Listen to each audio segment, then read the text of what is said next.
안녕하세요. 롤로맘입니다. EDD 뉴스 업데이트 해드릴게요. EDD에서 여러분들이 7월 11일부터 구직을 하셔야만이 수당을 지급할 수 있도록 시스템을 변경할 겁니다. 구직, 즉 Work Requirement는요, 어떤 프로그램으로 받는지에 대해서 방법이 조금 달라요. UI 프로그램으로 받는 분과 PUA로 받는 분들이 달라요. PUA로 받는 분들은 대부분 자영업자분들이죠. 하지만 구직에 대한 내용도 여전히 공지되고 있습니다. 제가 간단하게 요약해서 설명드릴게요. ED에서 수당을 받을 수 있는 자격 여부를 계속 심사를 한단 말이에요. 그런데 앞으로 구직을 반드시 해야 되는 내용들이 변경이 되는데 그 날짜의 기준은 7월 11일부터입니다. 그런데 이전부터라도 지금 하시는 게 좋아요. 지금도 이 시스템이 7월 10일이라고 하지만 여러분들이 구직 활동을 노라고 했을 때 계속 인터뷰가 걸리고 있어요. 그래서 그거에 대한 내용을 제가 요약만 좀 해드릴게요. 여러분들이 안전하게 일터로 돌아갈 수 있도록 여러 가지 자료를 제공을 할 거예요. EDD에서. 그래서 구직 활동에 대한 그런 정보들도 많이 제공을 할 겁니다. 제가 계속 설명을 드렸던 것처럼 원칙적으로 EDD 수당을 받는 시스템은 구직을 해야만이 받으실 수가 있는 거예요. 적극적인 구직 활동을 하는 분들에게 지원해주는 실업수당이기 때문에요. 하지만 팬데믹 기간 동안 연방정부에서 일시적으로 주정부가 2020년 3월 이후에 구직을 할 수 있는 거를 요청하는 거를 면제할 수 있도록 허용을 해준 거예요. 그거는 일시적인 것 뿐이에요.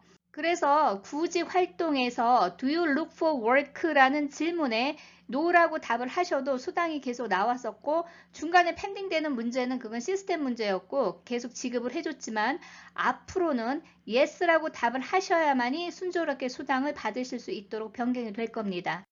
여러분들의 구직 활동을 위한 다양한 서비스를 EDD에서 제공을 할 예정이고요. 대표적으로 온라인으로 구직 활동을 돕는 거는 칼잡스고 그리고 워크인으로 트레이닝을 하거나 기타 이력서를 작성하는 방법 등을 가르쳐주는 그런 트레이닝 센터가 아메리카스 잡 센터예요. 여기는 워크인 로케이션으로 가셔갖고 도움을 받으실 수가 있습니다. 칼 잡의 화상 구직 지원 센터가 있는데 그걸 무료로 이제 지원을 해주고 천여 개의 기업이나 교육기관들이 이 구인 행사에 참여를 할 거예요. 그래서 여러분들이 당장에 구직을 하지 않아도 구직 활동을 위해서 직업을 위한 직업 훈련소를 EDD에서 승인이 난 기관을 통해서 할 경우에는 구직을 하지 않아도 실업수당이 지급되면서 여러분들이 저렴하거나 혹은 무료로 그런 직업 훈련을 받을 수 있는 프로그램들을 많이 소개를 할 거예요. 구직을 하는 내용은요, 여러분들의 클레임 타입에 따라서 다릅니다. PUA와 UI가 좀 달라요. UI는 기본적으로 다 아시죠? 일반적으로 직원들이 받는 거고 W2 인컴이 있는 분들이잖아요. 새로운 고용주를 찾거나 혹은 기존에 일터로 다시 복직하는 분들도 풀타임 원칙적으로 일을 찾아야 되는 그런 기본 조건이 있어요. 그래서 그거는 기본적으로 여러분들이 알고 계시는데 가장 지금 걱정이 되시는 게 POA를 받는 분들이에요. POA 받는 분들은 대표적으로 자영업자분들이 많거든요. 비즈니스 오너들. 이런 분들은 다른 고용주 밑으로 일을 할 수 있는 상황은 아니거든요. 하지만 EDD에서 구직에 대한 requirement을 요구를 해요. 그렇다고 반드시 다른 고용주를 찾으란 얘기가 아니고 여러분들의 비즈니스를 정상화하기 위해서 어떤 노력을 했는지에 대한 거를 구직을 하는 걸로 간주를 하는 거예요. 그래서 그거에 대한 거 제가 간단하게 요약해 드릴게요. 2주에 한번 설티파이 하실 때 Did you look for work? 이거 묻는 질문에 여러분들이 Yes라고 답을 하실 것인지에 대한 질문을 이제 받는단 말이에요. 그거에 대한 가이드라인이 나올 거예요. 그렇지만 제가 계속 강조해 드리는 거는 거기에 no라고 하시는 것보다 yes라고 하셔야 되는데 지금 7월 11일부터는 no라고 하시면은 여러분들 수당이 무조건 펜딩이 될 겁니다. 다음 주부터 본격적으로 구직에 대한 안내들을 받으실 거예요. 이메일이나 인박스로 받으시면은요. 여러분들 칼잡 등록하는 거 잊지 마시고 꼭 등록을 해 두시는 게 좋고요. 자영업자 분들이 칼잡 등록하시는 게 좋아요. 그 내용은 뒤에서 제가 추가 보충 설명해 드릴게요.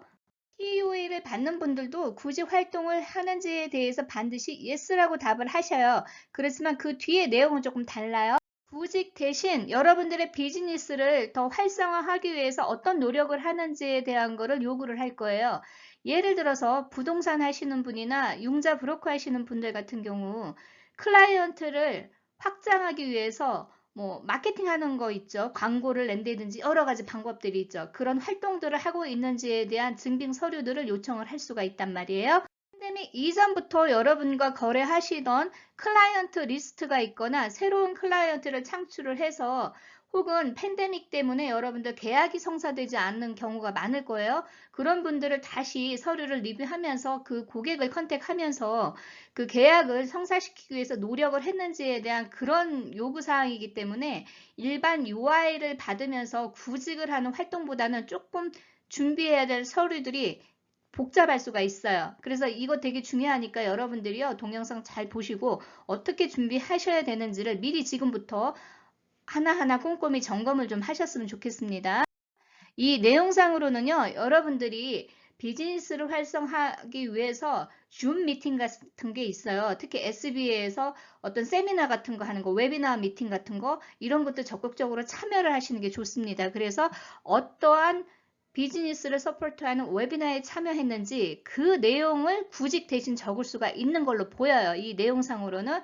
그렇기 때문에 여러분들이 그냥 마냥 오픈하면은 내가 일을 한다 이게 아니고 적극적으로 여러분들의 비즈니스를 위해서 어떤 노력을 하는 거에 대한 그 증빙 자료들을 요청할 수가 있습니다. 하지만 여러분들이 타당한 이유와 증빙 자료를 제공하면은요, 반드시 그런 활동을 하지 않아도 돼요. 가령 예를 들어서 대학교 내에서 카페테리아 하시는 분들이 지금 팬데믹으로 대학교가 문을 닫으면서 한시적으로 일을 못 하시는 분들이 계실 거란 말이에요.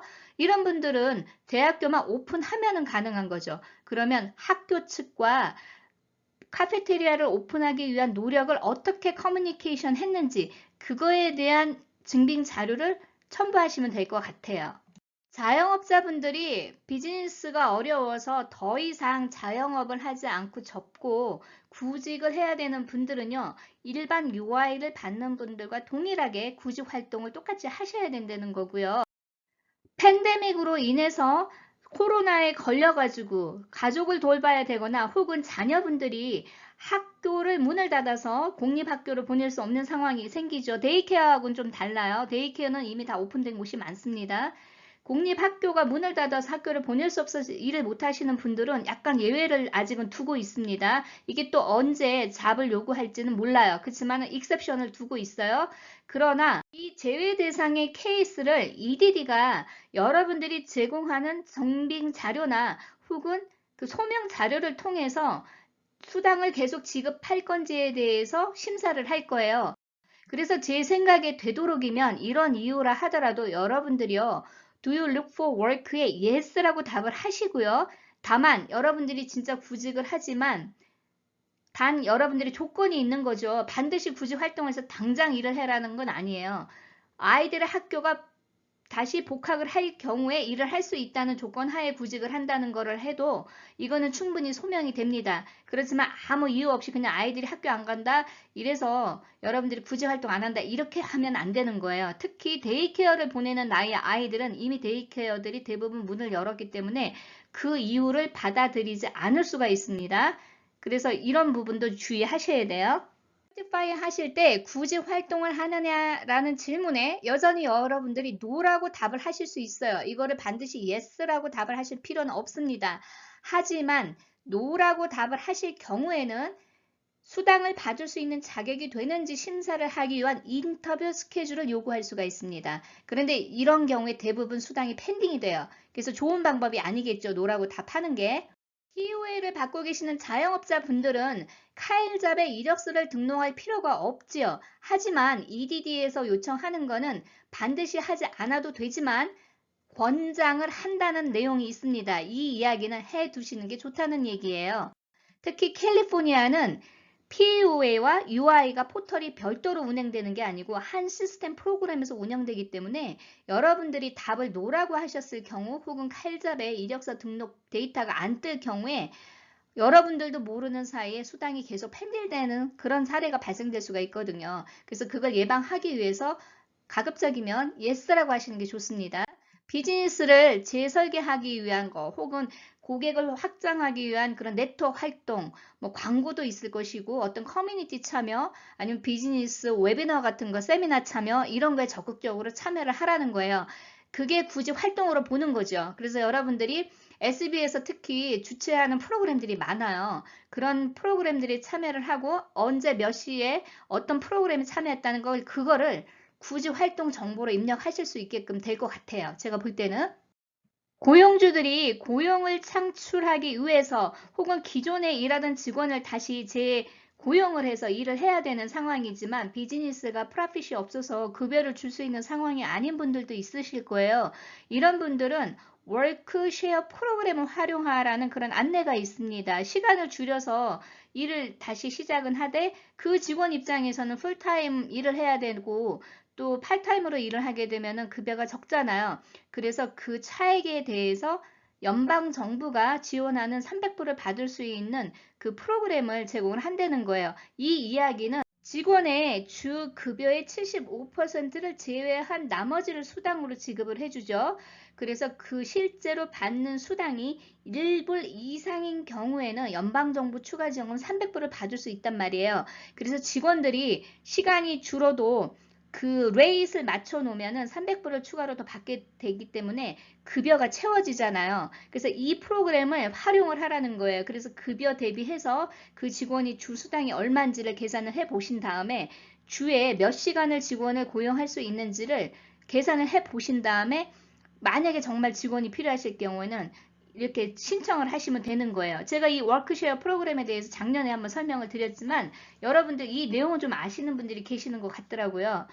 고용주 입장에서는 이미 본인의 비즈니스 업무에 익숙한 직원을 다시 재고용할 수 있어서 좋고 직원 입장에서는 수입이 감소한 나머지를 연방정부 지원금 300불로 채워줄 수 있기 때문에 직원들이 가져가는 수입의 변동이 거의 없다는 거. 그게 둘 다 장점이 있는 거예요. 그렇지만 고임금의 직원들은 또 이게 해당이 되지 않죠. 시간당 뭐 한 2,500에서 3,000불 정도 받는 직원들한테는 또 해당이 될 수가 있습니다.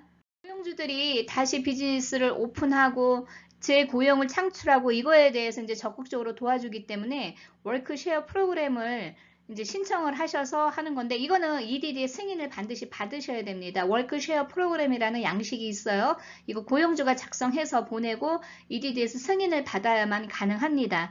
최대 급여의 60%까지 감소시킬 수 있어요. 그 이야기는 1,000불을 주던 사람을 400불을 줄 수 있다 이게 아니고요.